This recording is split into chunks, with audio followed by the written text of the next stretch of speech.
The Senate President, Senator Ahmed Lawan, has assured Nigerians that the National Assembly will continue to undertake all relevant legislation through review of all emergency measures to determine their effectiveness and to prepare the government for future emergencies. Lawan said this recently in Abuja at a public presentation of a book titled A Political Economy of Pandemics and Consequences of COVID-19 for Nigeria, organized by the National Institute for Legislative and Democracy Studies. Our correspondent Linda Ike reports that Lawan said the National Assembly will maintain oversight of government interventions to ensure comprehensive reporting on how funds and other resources were utilized by relevant government agencies during the pandemic.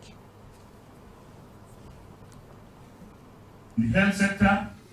the pandemic revealed some inadequacies and underscored the need for a complete overhaul to reposition the sector to better respond to this and future emergencies. And this is the essence of this book. The response of Nigeria to the pandemic was decisive, and the government adopted well-defined strategies to contain the spread of the virus, provide health care to those affected, and cushion the economic effects of the lockdown. Speaker, House of Representatives, Honorable Femi Gbajabiamila, noted that the book will guide policy making to ensure Nigeria gets prepared for any kind of pandemic in the future. He said it will give a rethink on the approach to nation building in politics, commerce, and economics by strengthening terms of engagement with the rest of the world, especially during the COVID-19 pandemic.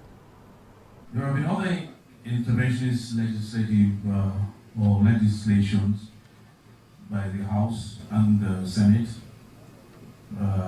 which moved rapidly, and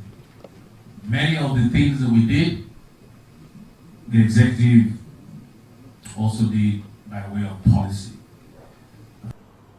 Director General, National Institute for Legislative and Democratic Studies, Professor Abubakar Sulaiman, said the crisis is an opportunity to build stronger systems for the Nigerian states and the economy.